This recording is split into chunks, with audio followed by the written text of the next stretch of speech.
Welcome to Altered Mates, a philosophical podcast hosted by Alejandro Tuama and Tobias Penno, two mates fascinated by altered states. Stay tuned for a conversational journey through the murky depths of consciousness, psyche, and the human experience. To find out more or to support the podcast, please go to alteredmates.com. We hope you enjoy the ride.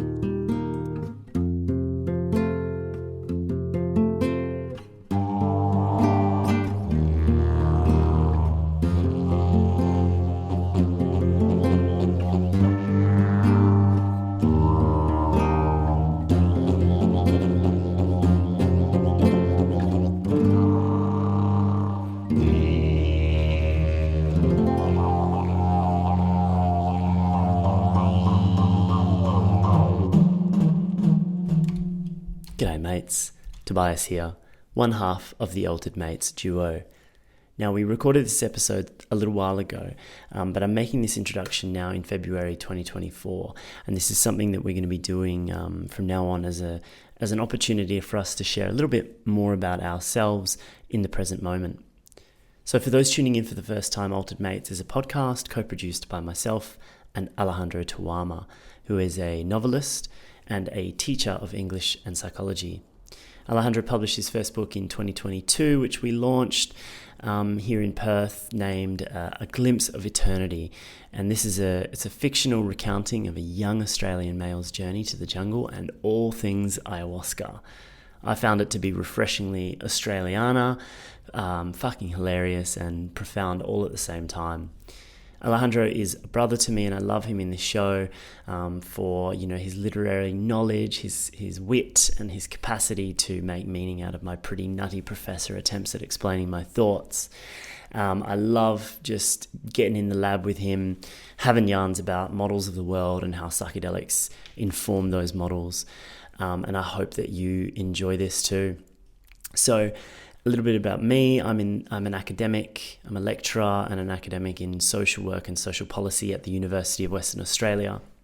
Right now, I am in the last pages of wrapping up my PhD, which is focused on the therapeutic skill set that is maybe optimal in psychedelic-assisted therapy. And I'm feeling really grateful at the moment because we are in the actual initial stages right now. We're about to embark. That's me and a team of therapists, psychiatrists, people in the medical field, all working together to produce a clinical trial with a psychedelic medicine for treatment-resistant depression. So I'm bringing that knowledge and I'm bringing a passion for healing and for cultural transformation to these conversations.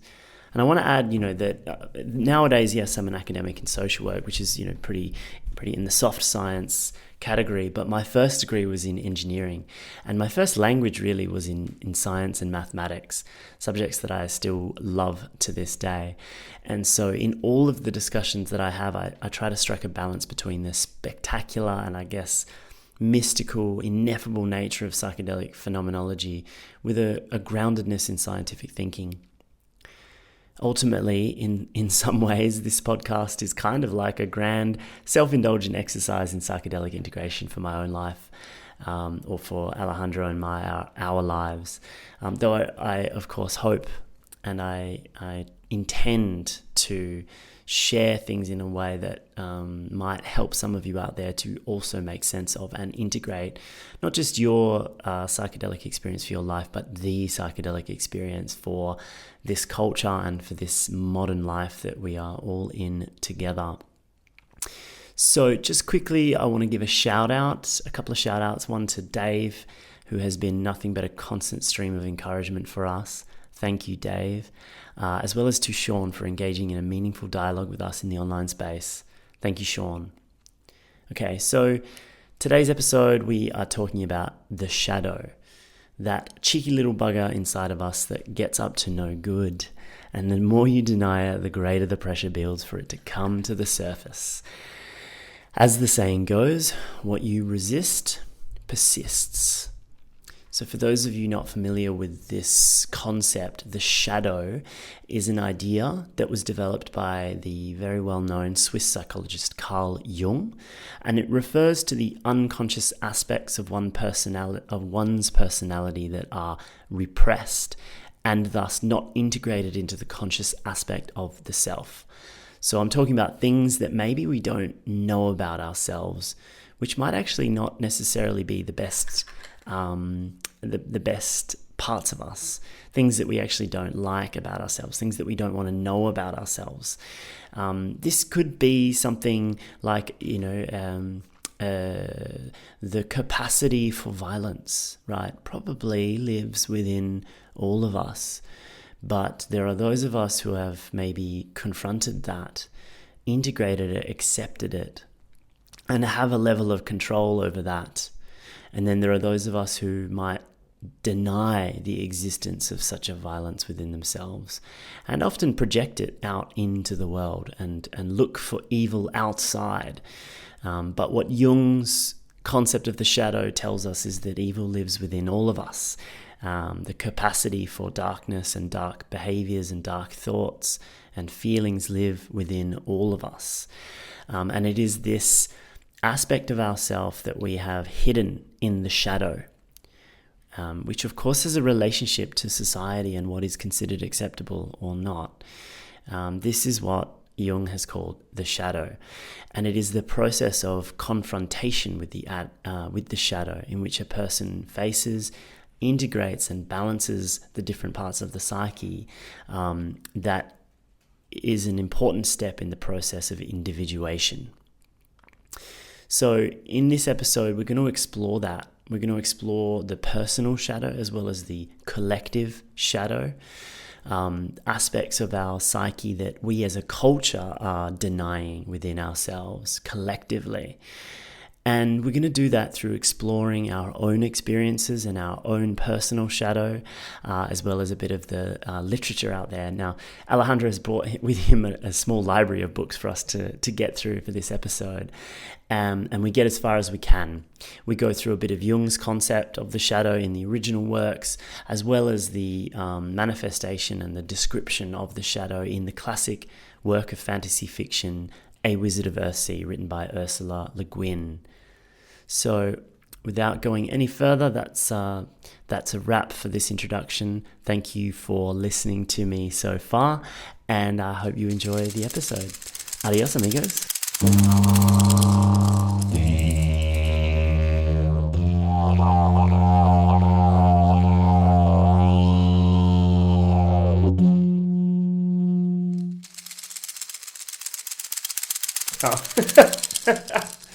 We're doing our warm-up. Okay.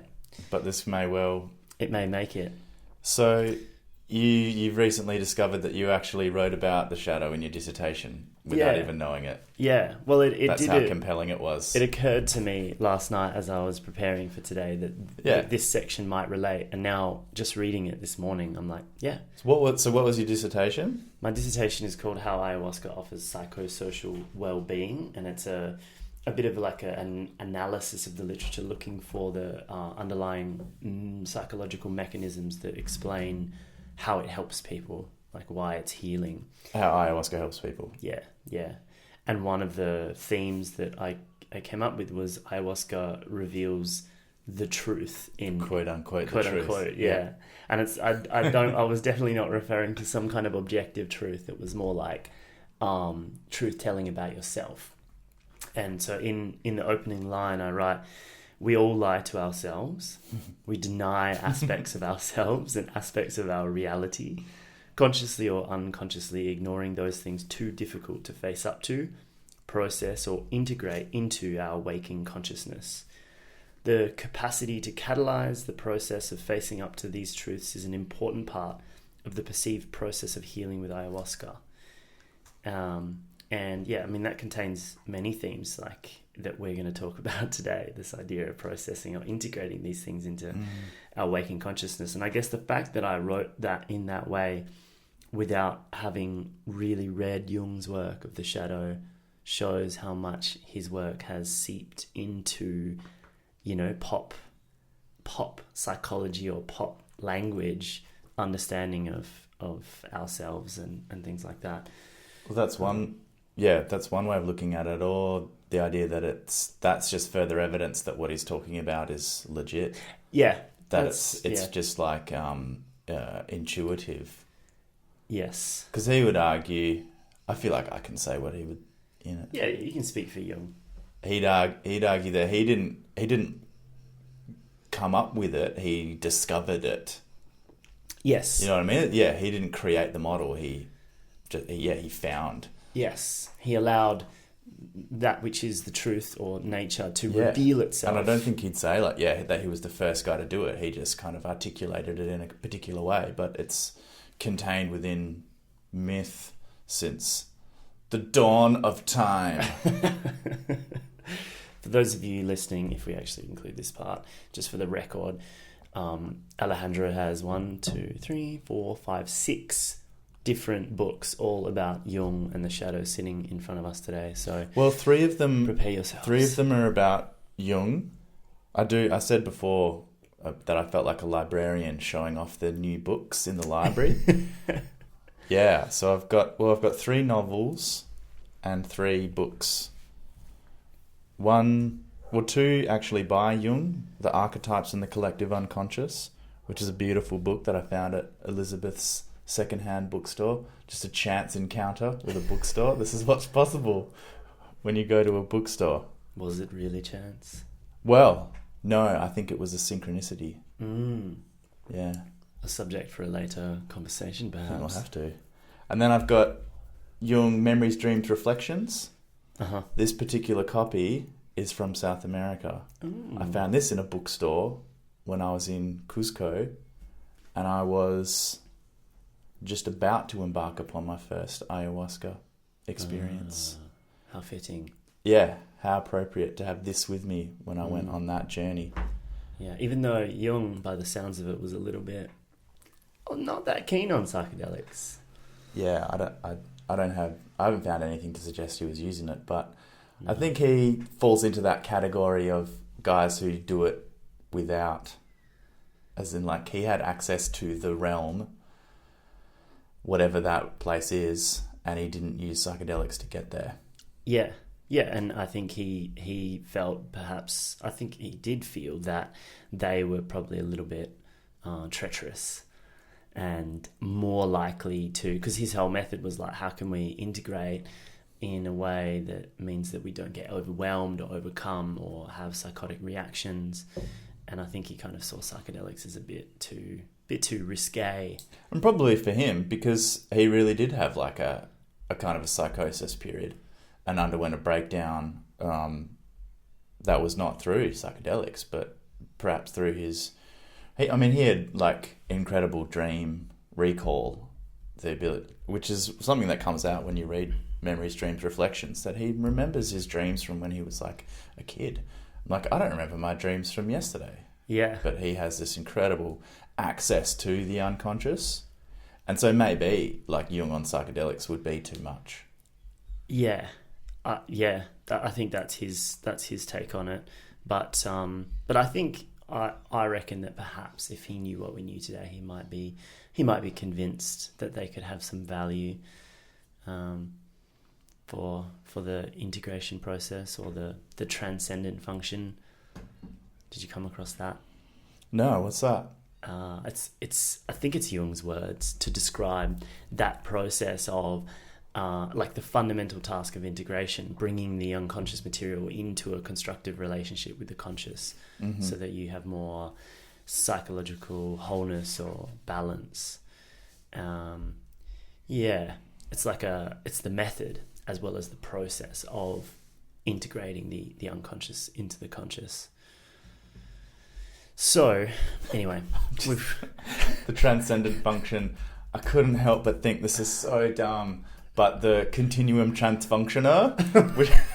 Is that from Back to the Future? No, that's from Dude, Where's My Car? Oh yeah.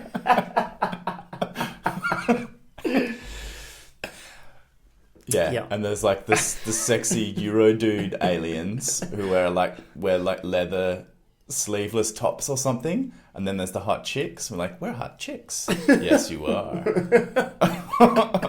I think at one point when I was younger, I was like, I feel like there's a hidden meaning in this film and I can crack it. And then after a few viewings, I was like, nah, Nope. there's not. This is just two dudes. Yeah, this is stoner humor without the weed. Yeah. Okay, so where should we start? Well, I guess we can start putting, we could pull together a definition of the shadow and then start. So I mentioned I've got a bunch of Jung books, but then I've got a few novels as well, which I thought illustrate aspects of the shadow quite nicely. And so great, we can get to that, but maybe we should at least start the process of getting a definition. Yeah, let's go back to the drawing board for those listeners who are not or just hadn't read Jung in a while and would like it's a been bit a while of a refresher. since you read Jung. Firstly, shame. You should be next to your bed. Thank you, librarian. Did you come across Alejandro? any definitions that you like? Yeah, well, I mean, I think first of all, it's worth differentiating Jung's ideas of just even before we get to the shadow, just defining the conscious, the unconscious, and the ego and how that all fits in together. Because Freud's, we've talked in previous episodes about Freud's ego, id, and super id. And Freud's concept of the ego is completely... Oh, yeah. Sorry, the super ego. Id, ego, super id. The super id. That's actually pretty good. That sounds good. That's like toxic masculinity. Can you imagine a superhero, the super id? It's just an asshole. It's interesting. In a weird way, that's kind of a Freudian slip.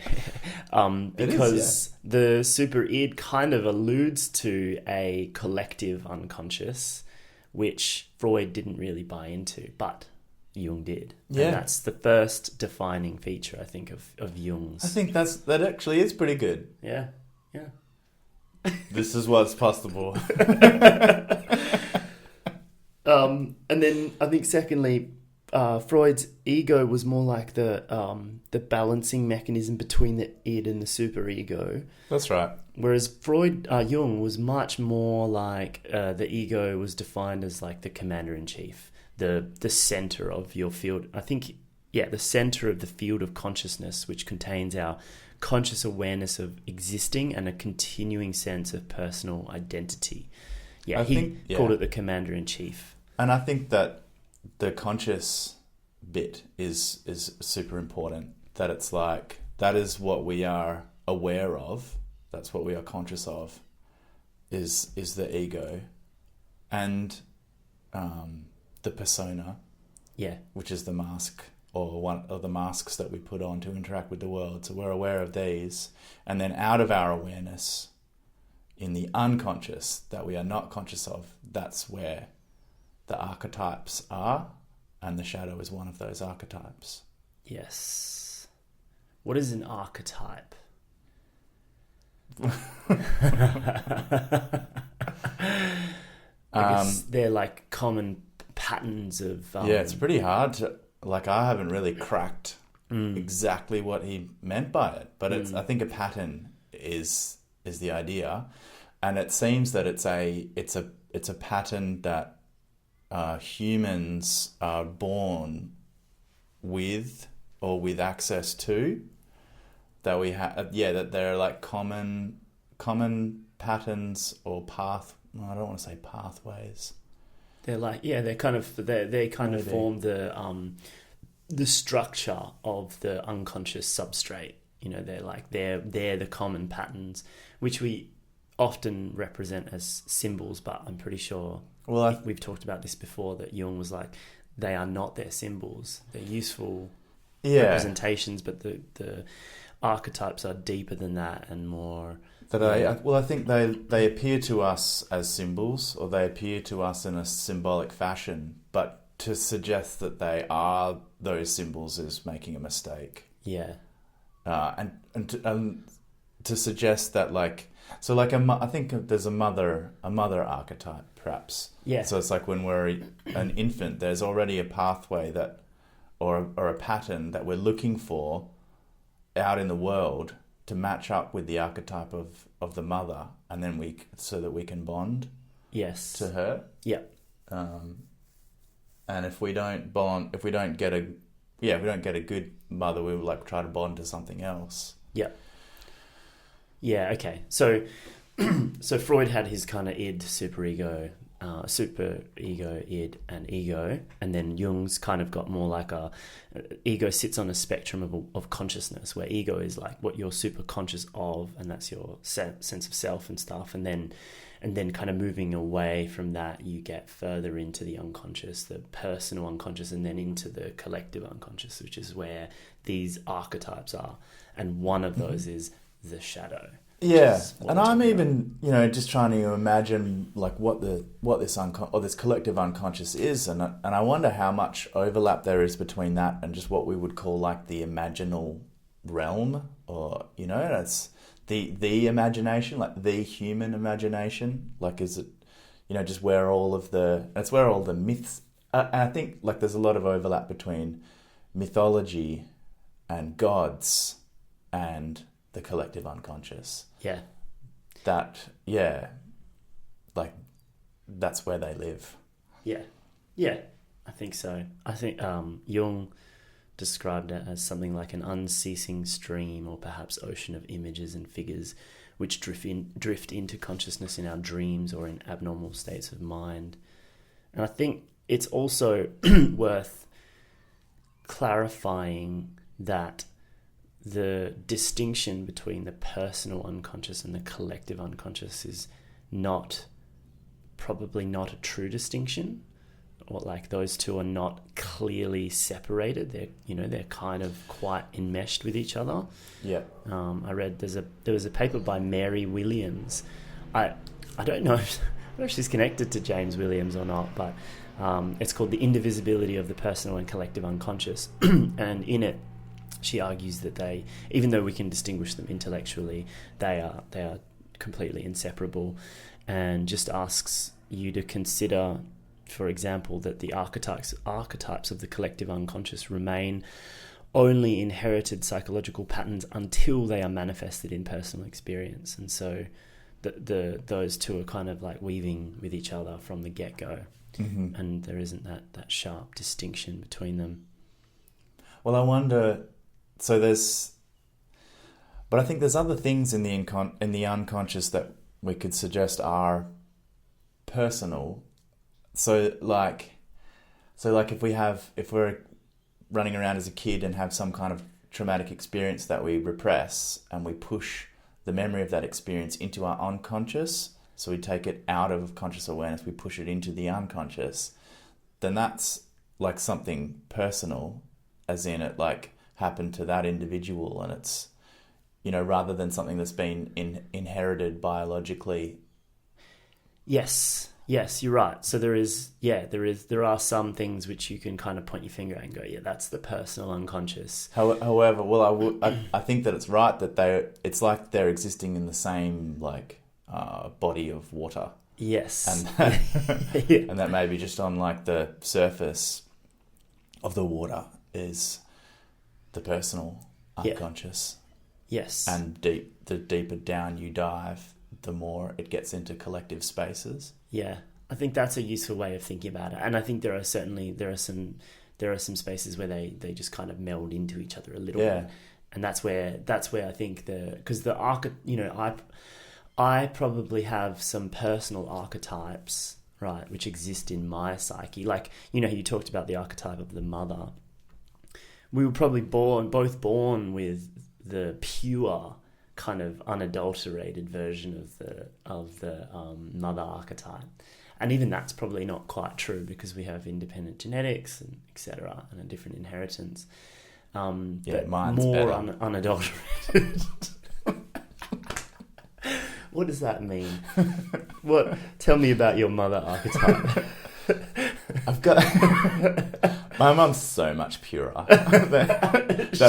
Not my mother, just my mother archetype that I was born with. Yeah. It's pure. Nice. Just more feminine.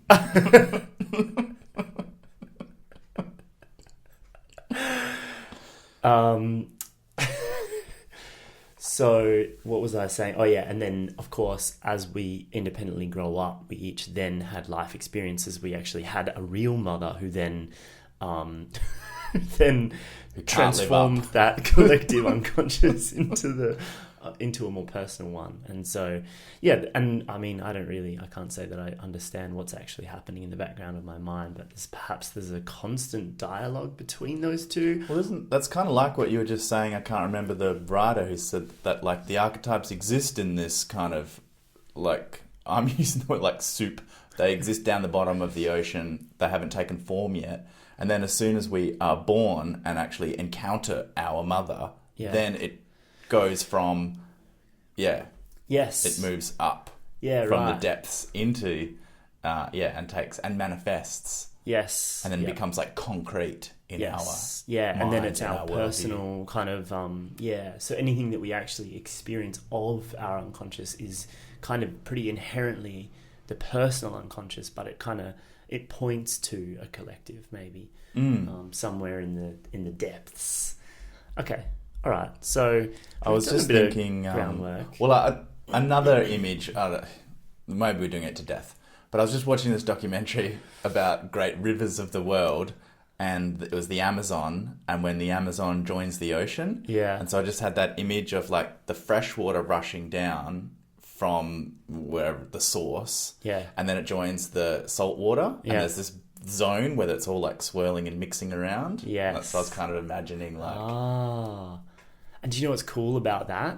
A little fun side tidbit is there were some researchers who saw that happened, and they were like, fuck, that water from the Amazon must be so rich with like nutrients. There must be a reef or something there, but we just have never seen it in aerial footage because it's so murky. And so they got some like, submarine things and sent some sonars, and they found this like one of the biggest reefs in the world right under the waters where the Amazon spits out into the ocean. Yeah. So makes sense. So it's fruitful, this engagement with the unconscious dirty Amazonian waters. Yeah. I wonder what the coral reef of the mind is then. The transcendent function, perhaps? So you go down to the coral reef and you got to explore it. Pushing this too far. Maybe it'll become clear later. Yes. So we have done some groundwork here. We know a little bit about the conscious, the unconscious, ego, etc. Now it's time to move to the shadow, and I believe you have some definitions. Well, yeah. So I'm just looking. I'm just looking over at our recording. I wonder what that spike was. Anyway. So another book, actually, and it's not one on the desk, but it's where I've got an electronic copy of it, is Ion, which was another of Jung's books, Researches in the Phenomenology of the Self, published in 1951. And that's where I found a few useful definitions of, well, not definitions, it doesn't write like that, but just like explanations, where we're getting into the shadow. So he says, whereas the contents of the personal unconscious are acquired during the individual's lifetime, the contents of the collective unconscious are invariably archetypes that were present from the beginning, which is kind of what we've been talking about. Yeah. The archetypes most clearly characterized from the empirical point of view are those which have the most frequent and the most disturbing influence on the ego. These are the shadow, the anima, and the animus. Okay. And so, anima and animus is for another day. Yes. And I look forward to going there. But for now, we have the shadow. He goes on to suggest, and I'm quoting again, The shadow is a moral problem that challenges the whole ego personality, for no one can be conscious of the shadow without considerable moral effort. To become conscious of it involves recognizing the dark aspects of the personality as present and real. This act is the essential condition for any kind of self-knowledge, and it therefore, as a rule, meets with considerable resistance. Indeed, self-knowledge as a psychotherapeutic measure frequently requires much painstaking work extending over a long period. As I was reading that, I was wondering if he's just saying that to make sure that his clients stay with him for a long period. It's like, we need to do a lot of work. It's going to be quite confrontational. Yeah. This is painstaking work. Yeah. I don't know if those shitty accents are going to play, but... I think quite possibly, and as well the fact that it's real. That's something I noticed in all of my readings. There was a certain moment where I was like, this is a battle. This is a moral battle and like a mythological battle that we are engaging with. When everywhere that I read about the shadow, people referred to it as this real battle for your soul, or like archetypal mission. And I think someone actually, this author, connected it to the kind of the mythos of the hero's journey as well. Like that there is this confrontation with the bad guy, and the hero will prevail. And it's the same with our journey with the shadow. We must confront it first, which is often a kind of meeting of opposites, and then integrate it into ourself and accept that is a part of us. So I feel like this is a good time, because of what you just said, to pull out my first novel. Okay. This is A Wizard of Earthsea. Okay. Written by Ursula Le Guin. Okay. Published in 1968. Yeah. And have you come across this before? I have not. I think it's just wonderful. It's a fantasy book, but I feel like it has this weight to it. It's like it has a mythological feel to it. No, it feels like Ursula Le Guin has just pulled it out of the archetypes, or of the unconscious. And it illustrates that idea of the hero's journey. And in fact, it's basically a perfect illustration of the confrontation with the shadow. Okay. So it's about this young, it's the origin story, I guess, of a wizard. Okay. And his name is Ged.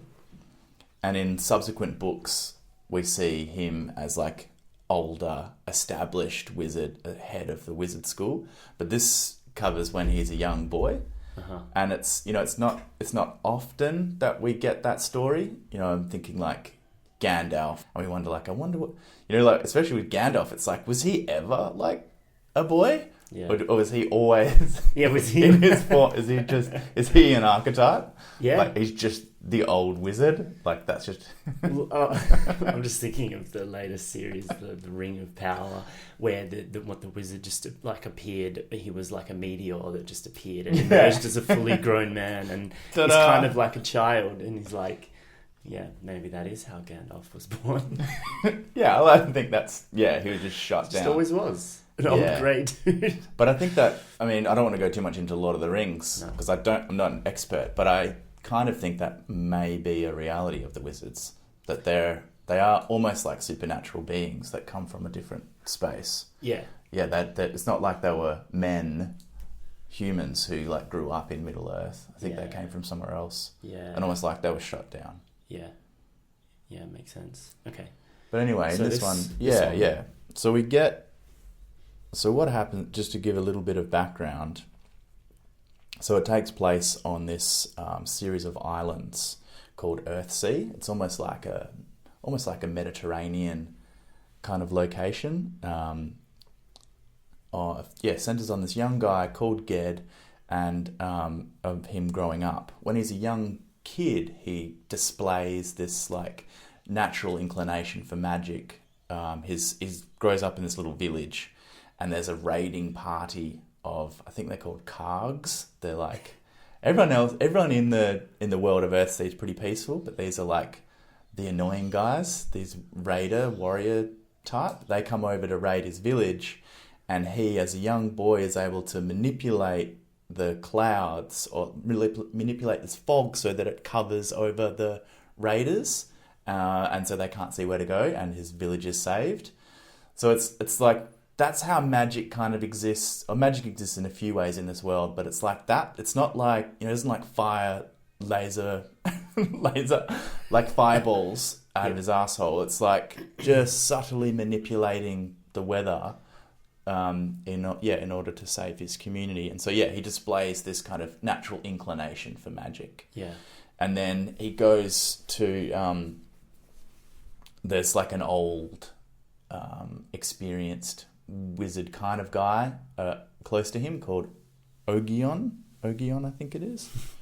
That's a good name. Yeah, there we go, Ogion. Wizard.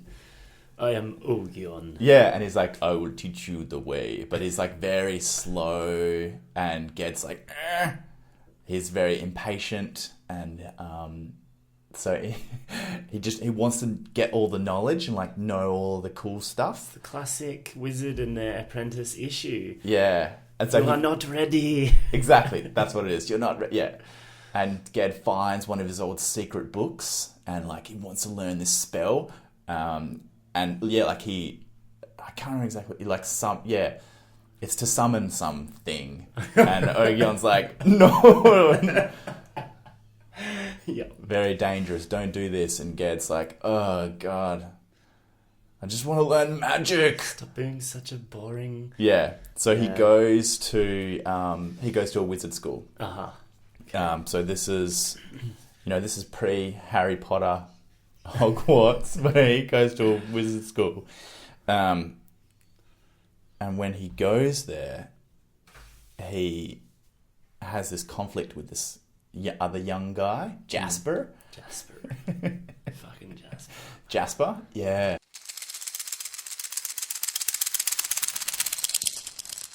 Ged also he's impatient, he's arrogant. He is legitimately good at magic. Like he is kind of better than everybody, but he wants to prove it. Yeah. And in the end, they get into this like adolescent wizard duel. I think, Jasper calls him a goat herd. And because he grew up in this little village herding goats. Yeah. So, I mean, it's a pretty sweet burn. Got him. And so then they have a duel, and then as they're doing their wizard battle... How does a duel work when your magic is, like, not overt, and it's, like, fog, you know? Well, what Ged does is he remembers his spell, and he wants to summon someone who is dead. Oh, so he summons a dead woman. I'm trying to... Where did I write? I wrote down her name somewhere. The spell that Ogion was like, no. Yeah. And he pulled it out in a duel. He summons the dead spirit of a woman called Elfaran. Uh-huh. And so when he kind of opens up the portal between the living and the dead to summon Elfaran, a creature slips through and attacks him. It's this dark monster that like lands on Ged and starts slashing up his face. Oh. And then this old wizard from the school like does some magic to like get the creature away, and he ends up dying in the process. Oh. And ultimately what has happened is Ged has released his shadow into the world and has killed this old wizard in the process. And so then Ged goes from being this arrogant, impatient adolescent into now he's like got the shame spirals, and he's like, what have I done? My magic has caused harm. And the rest of the book then becomes this literal confrontation with his shadow.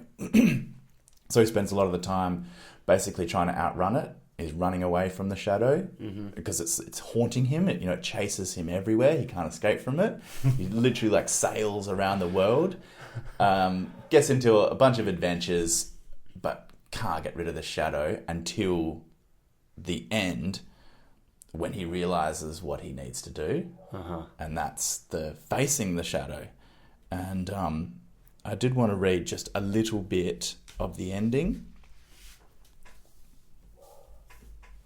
Now, this is just a short one. Please. So he's been, he realizes he goes from hunted into hunter. Mm-hmm. So he spent the whole book running away, and then he's like, okay, I got to chase this thing down now. And so I think they've sailed literally to the end of the earth. And he says, I love that that's still in books, like as like a throwback to when people used to think that the world was flat. You know, like it's like you used to think? Sail to the end. What are you talking about? Tell your story. At first it was shapeless, but as it drew nearer, it took on the look of a man. And then I'm skipping a little bit. Then suddenly a fearful face he did not know, man or monster, with writhing lips and eyes that were like pits going back into the black emptiness. Still it came forward, lifting up to him a blind, unformed snout without lips or eyes or ears. As they came right together, it became utterly black in the white mage radiance that burned about it, and it heaved itself upright. In silence, man and shadow met face to face and stopped.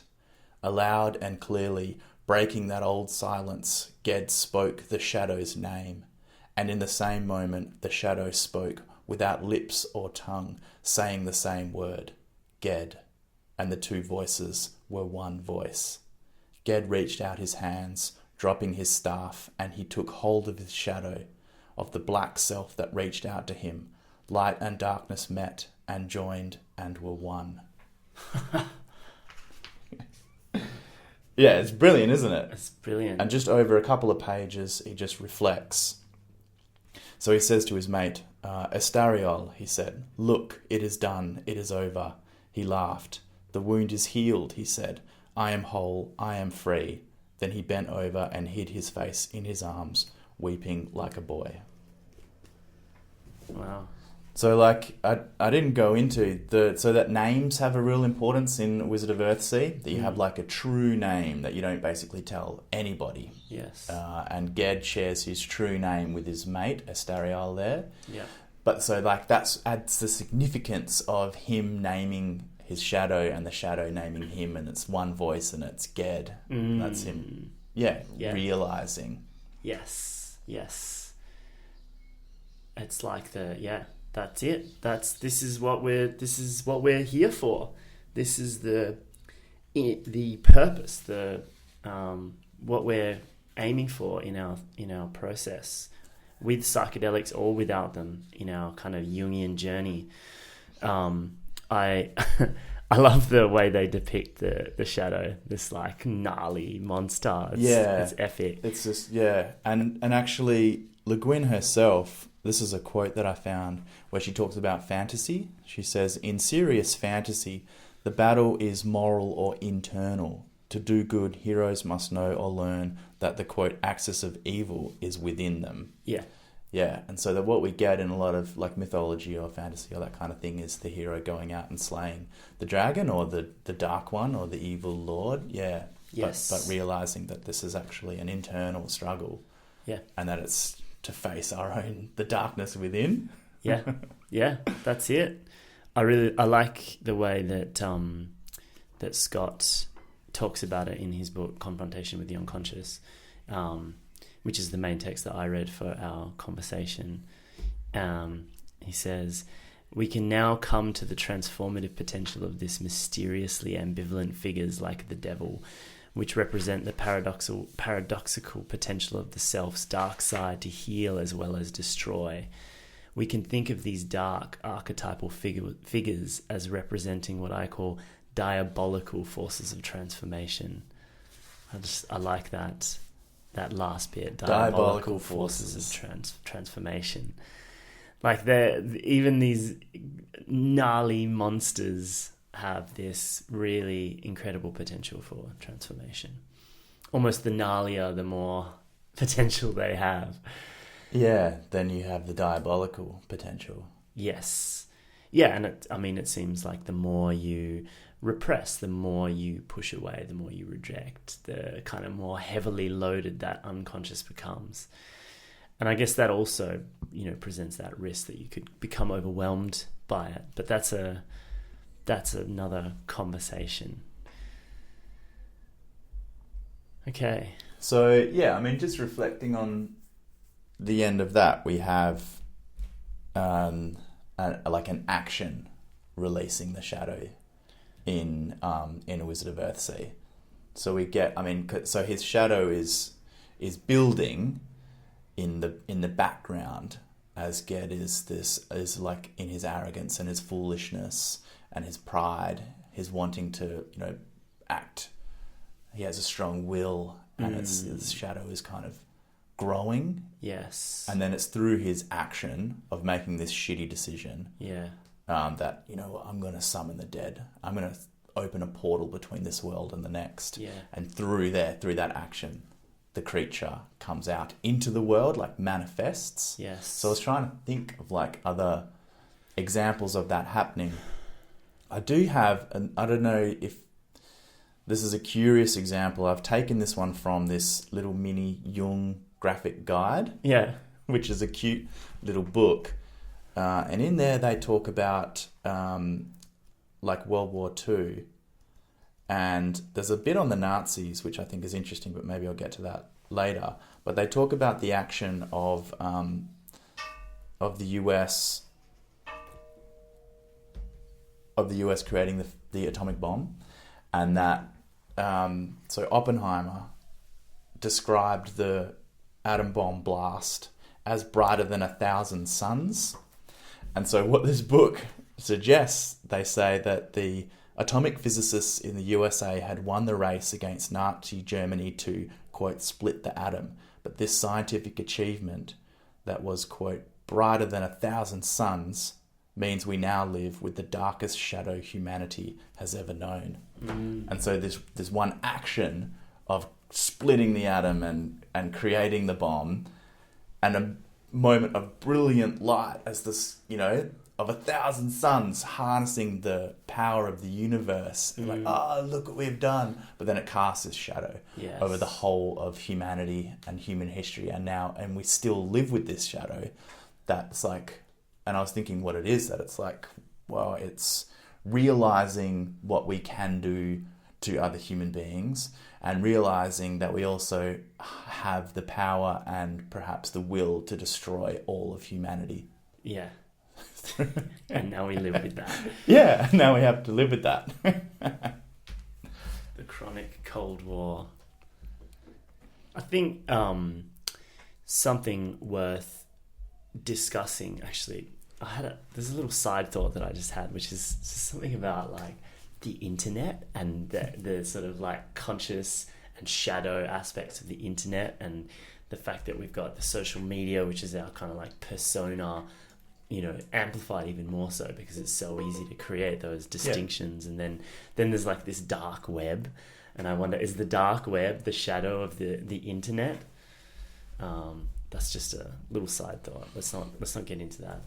What I actually was going to say, I think, so we've talked about the diabolical nature of the shadow, but something that we haven't talked about is what Jung talked about as the kind of like underdeveloped positive sides of the self that also constitutes the shadow. Because the shadow is this kind of, this repressed and autonomous other that is kind of relegated to the background because basically the ego is like, this is the ideal, and anything that's not the ideal can fuck off, basically. And that includes obviously the parts that are like, nope, that's bad, that's shameful, that's blah, blah, blah, blah, blah. It also includes these positive aspects of ourselves which are just not well developed. And because the ego wants to be the ideal, it's like, I'm just gonna ignore, or like, ignore the fact that I'm not like that as well. So, the example that this guy brings up is the classic one. Who's this guy? Scott, the author of Scott Hill, the author of my book, Confrontation with the Unconscious. Mm-hmm. The example of like the difficulty that people often have in manifesting a sense of care when they see like a beggar on the street or something like that. There is this sort of like, this challenge that they might feel. And for, I think, some people, that's because they've repressed this caring aspect of themselves because society said, oh, no, don't do that. And, I think in some circles they call it the golden shadow. There's a Louis C.K. comedy bit that he does, putting aside how problematic Louis C.K. may or may not be. There's a bit that he does where he's talking about exactly that. He's walking on the street. I remember one time I was with a friend of mine who lives in New York also, and we went to pick up his cousin. She lived on a farm in New Hampshire her whole life. Her family was this weird family. They kept their kids on a farm. Anyway, her parents finally died, so she got to leave. And so she came down to visit her cousin, my friend, in the city. And so we picked her up at Port Authority bus station. She had never been to any city before, and we're picking her up at the Port Authority, that smelly hole of a place. And we pick her up there, and she's just freaking out at New York. She's never seen anything like it. And we pass this homeless guy, and she sees him. I mean, we all passed him, but she saw him. She's the only one who actually saw him. We didn't. Me and her cousin were like, so he's supposed to be there. So there's a perfectly good reason why that's not me and it's him. It's all the right people always win. I'm sure of it. But so there he is, and this dude was particularly homeless. He was one of those high-octane homeless, smelly, just piss smell. The unbelievable piss smell. So he was pissed. He didn't just smell like piss. He was. When you piss, he comes out. That's how much. It's just this dude with garbage all over him. I don't know if he had gathered it for warmth, or folks just went, ugh, all day.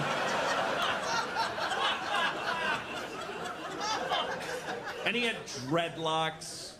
Not hacky sack, cool guy, medical marijuana dreadlocks. Just human neglect clumps of hair. A clump of hair for every year that no one knew his name or cared.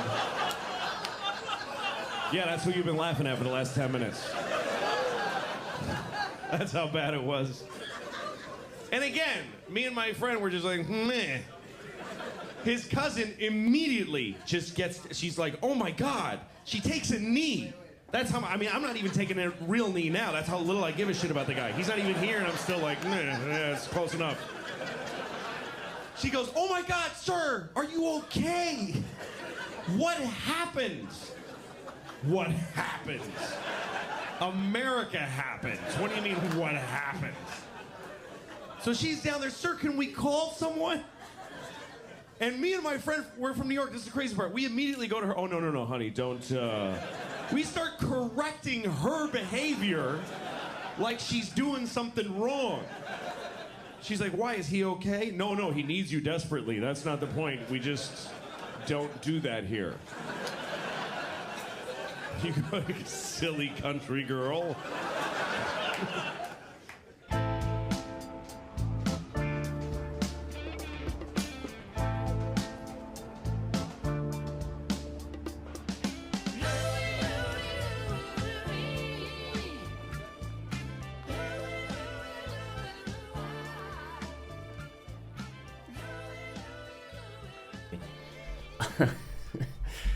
Just reminded then of Alan Watts does like a little spiel where he talks about the this Jewish concept of the Yetzer Hara, like this part of us that's, a bit of a devil.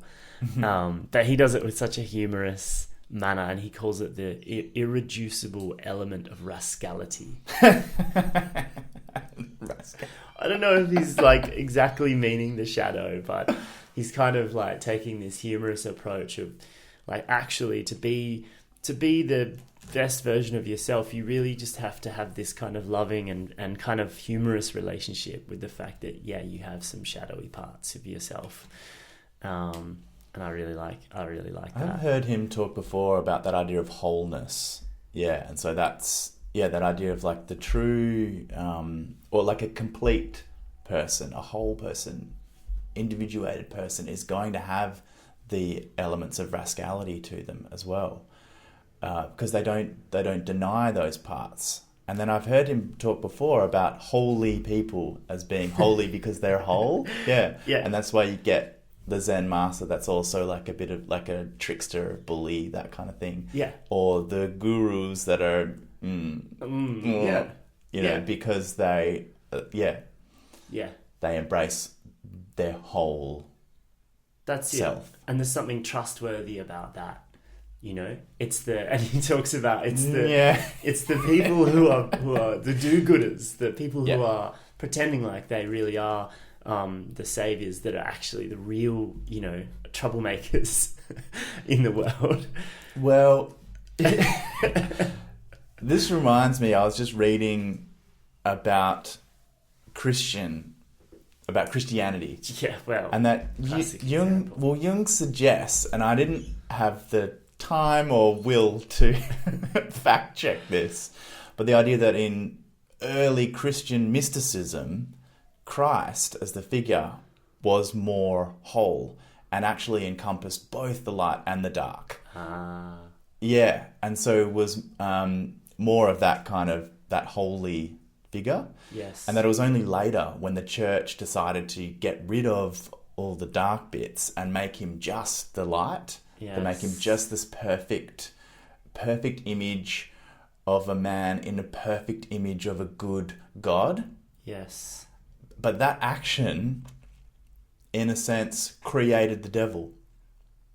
Because whereas Christ originally, apparently, was a whole, complete figure, embodying both light and dark, and presenting people with an example of someone who is both light and dark, with an integrated dark side, allowing us to accept that we have a dark. Instead, the Christian example became only good, only light.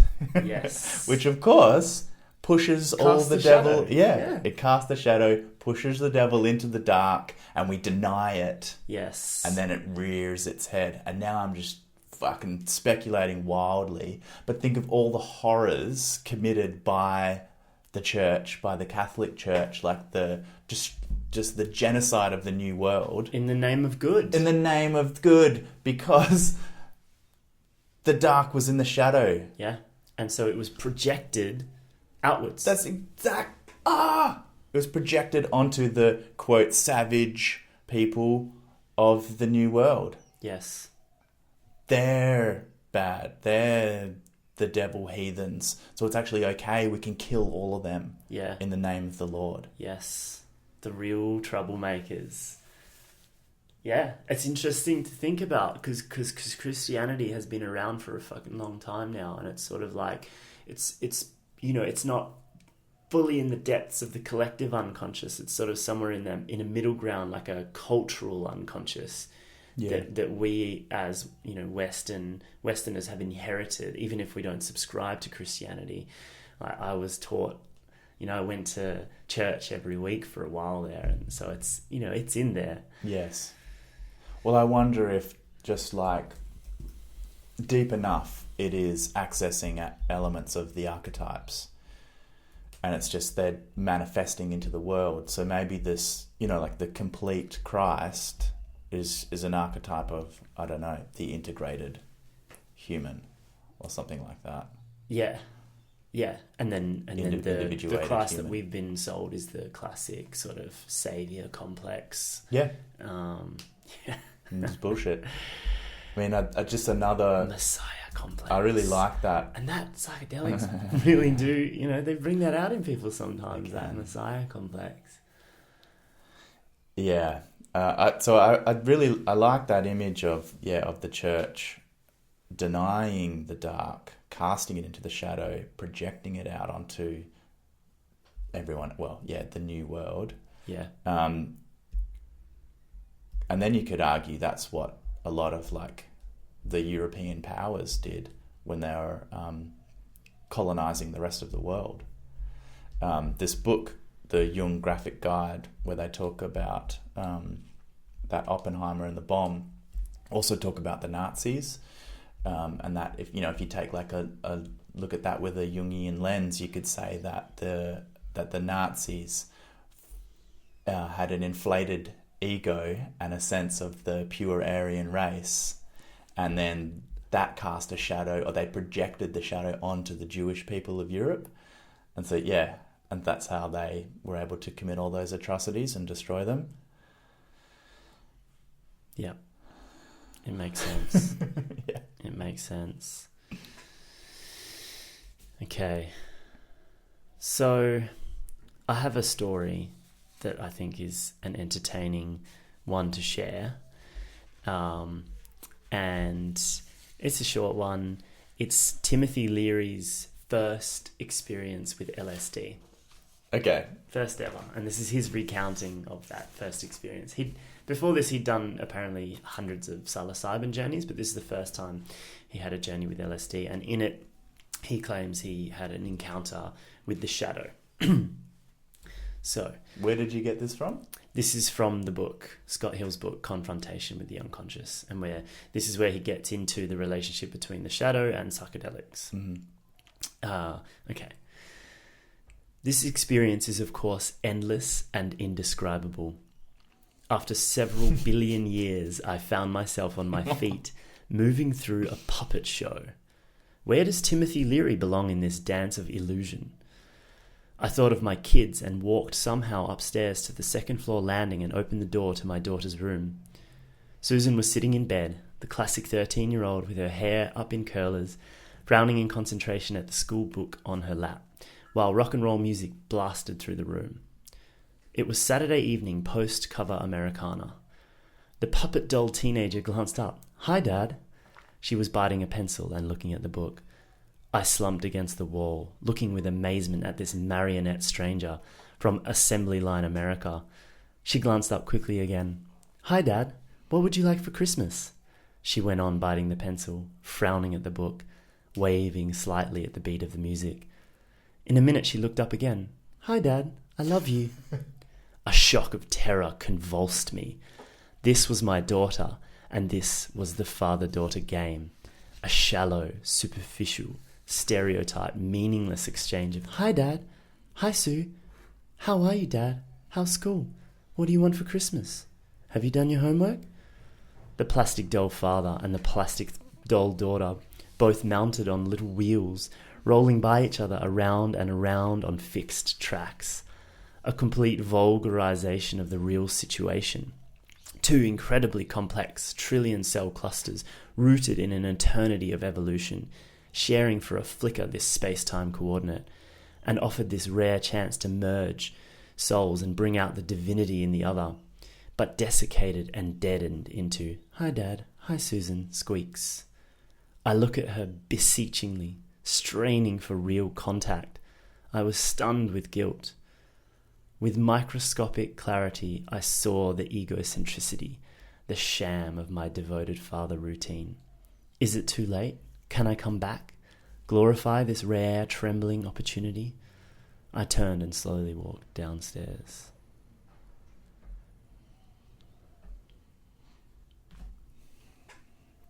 So what would you suggest is the shadow that he's uncovered?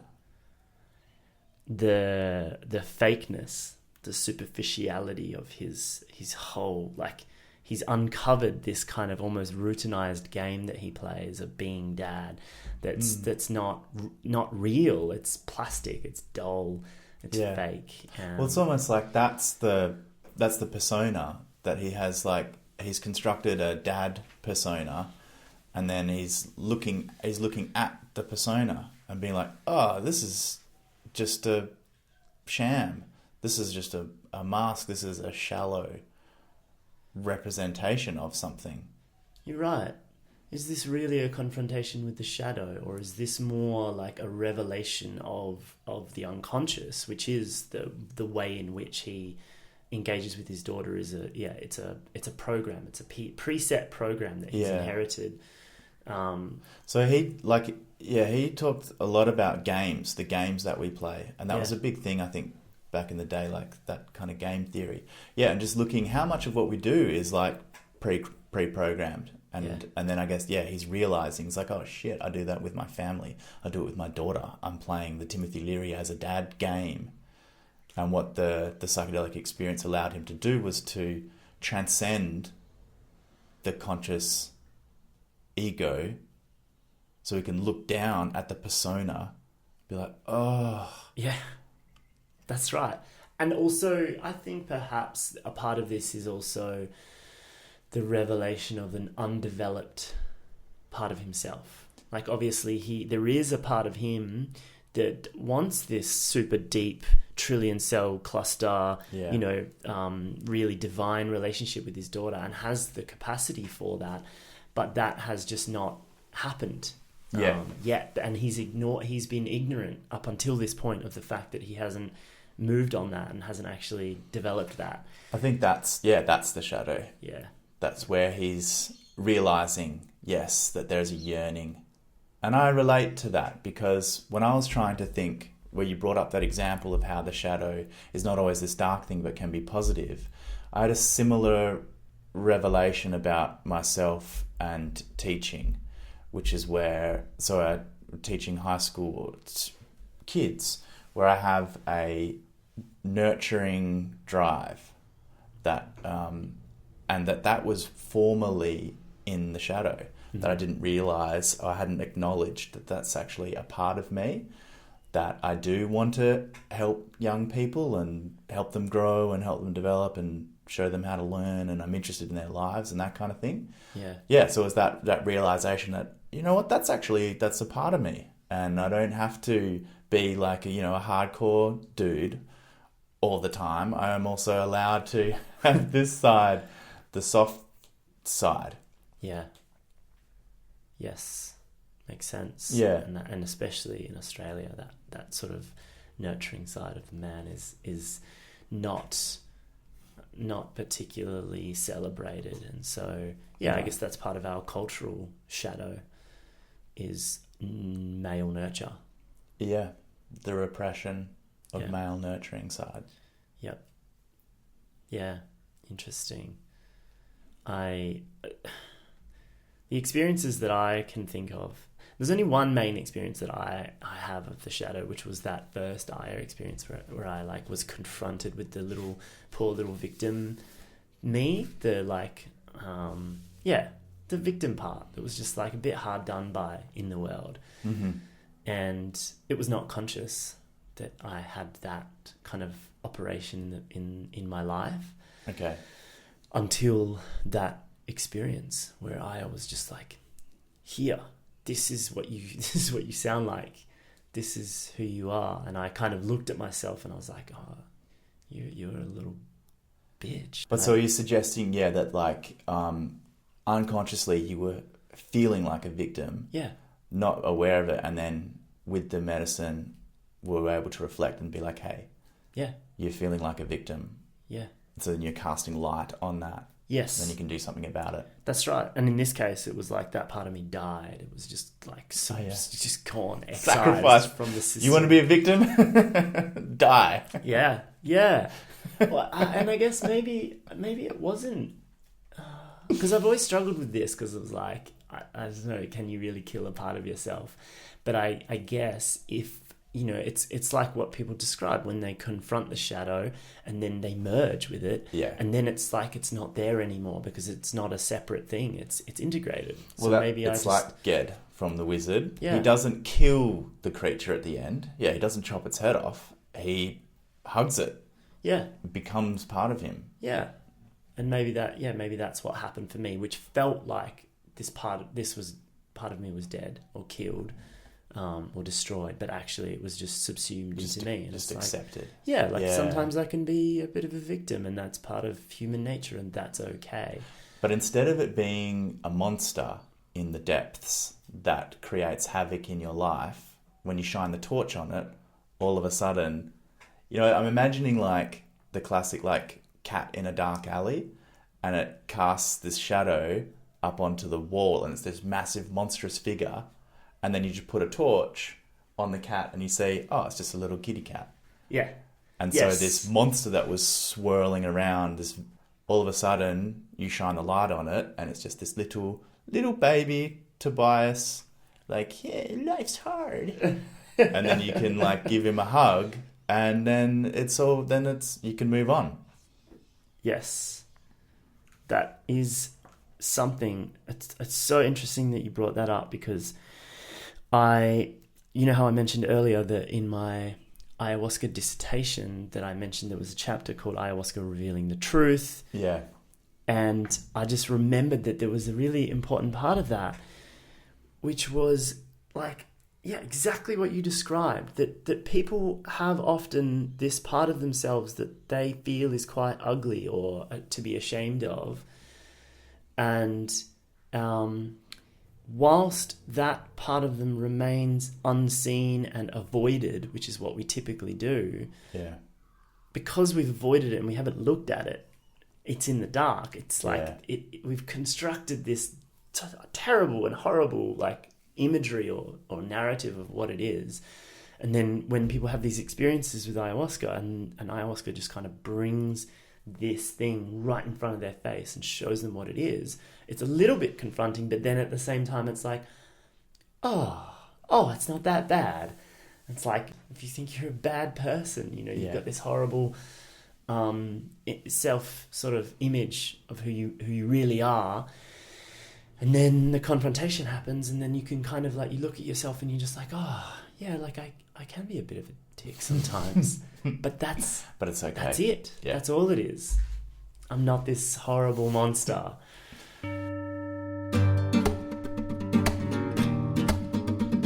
Thank you for joining us. We hope you enjoyed the episode. For more episodes or to support the podcast, please follow the links in the show notes or go to alteredmates.com. Adios, amigos!